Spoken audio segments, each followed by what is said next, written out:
So last night, the Miami Heat lost the Milwaukee Bucks 138 to 122.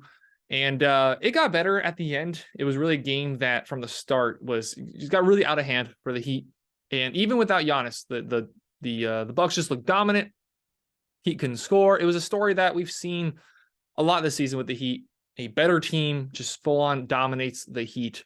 And now the Miami Heat are down, or not down. It feels like we're down. They're tied the series 1-1. The Bucks did last night. And the series goes over to Miami. Game 3 going to be on Saturday.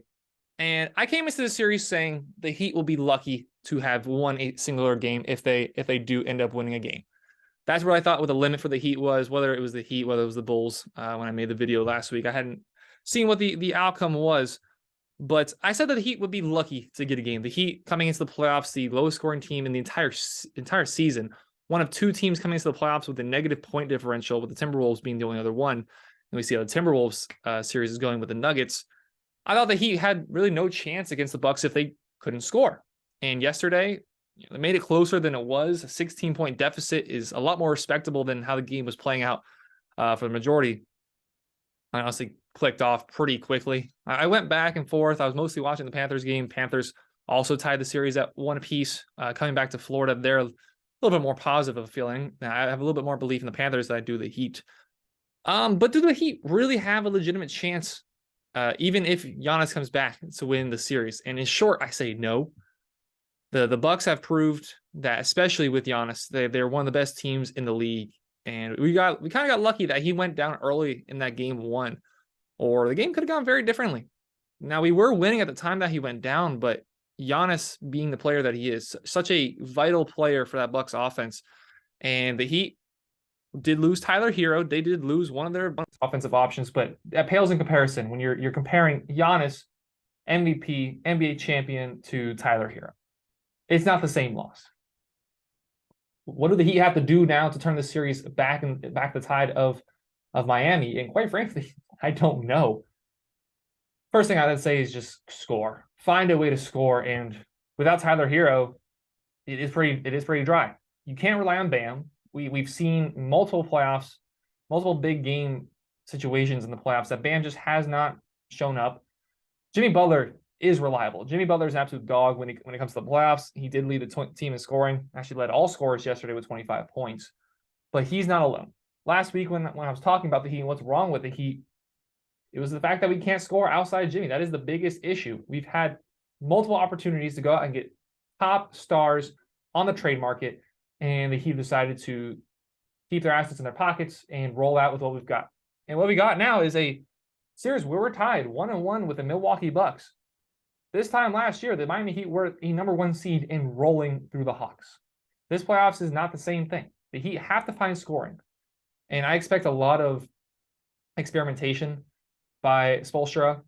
Oladipo hasn't got a lot of minutes. He tried to play Duncan Robinson a little bit yesterday. Duncan, I mean, did he do anything? I don't think so. Where is the number 2? Who is the number 2 in this offense? Looking at the points, Duncan, credit to him, I guess, had 14 points. Got 18 out of Bam. Got 16 out of Gabe Vincent. Max Strus with 4 points. He started both Duncan and Strus. Love with 4. Caleb Martin, 15. Oladipo with 15. I'd like to see more of Oladipo. If nothing else, he's a dynamic offensive option. He's explosive. Really good in transition. Physically not the most reliable, and even when healthy has not been the player we've wanted to. But we need something. We need a spark. I don't think you're going to get that out of Duncan Robinson. We've seen the traffic cone that he's been on defense. He's a liability on that side of the floor. And on the offensive side of the floor, the offense hasn't been consistent by any means. It's been consistently bad, if anything. Scoring from the guards. Cool. We saw Gabe Vincent get some points. We saw Kyle Lowry actually move to the bench. He came off the bench and did absolutely nothing. 5 points. Where is the guard scoring? Bam and Jimmy, 2 leading scorers. Jimmy knows he's going to be there. I trust him. Bam, I don't trust him, but he's somewhat there. Who is going to pick up the slack as a guard? The league has gotten a lot more to the guard than in NBA history, and you're not getting any scoring there. Bucks, complete opposite. Drew Holiday, arguably the most underrated player in the entire league. You're getting defense from him, and you're getting quality offense on the other end. The Heat don't have that. The Heat don't have that in anybody. Jimmy Butler aside. Jimmy Butler aside, you don't have consistency on both sides of the floor. We know we're getting a defensive output most nights. And that's what kind of kept us back in the game. Brought us back in the game in the fourth quarter was getting the stops and going down and hitting buckets. And we rolled with the bench. But we didn't expect to come back, and obviously we didn't. But they put something together, some positive momentum. And there was a moment where you're like, maybe they come back. Obviously it didn't happen. And I don't think anybody truly expected it to happen. But now they roll back into Miami. Game 3 on Saturday. I have no idea how the Heat turned the series around. I don't have a lot of confidence. I didn't have any confidence really going into it. I don't have any confidence if this team is structured exactly the same as it was this season. If they don't go out and get somebody, get one of the top 15 scorers in the league, find a way, because you could have gotten Kevin Durant, you could have gotten Kyrie Irving, you could have gotten Donovan Mitchell, and we haven't. Jimmy Butler, not a top 15 scorer. If you just list out who are the best scorers in the league, nobody's picking Jimmy Butler. Maybe statistically he loves Jimmy and he's doing his job, but I want a dog that can just go get a bucket and you trust him to score on multiple options.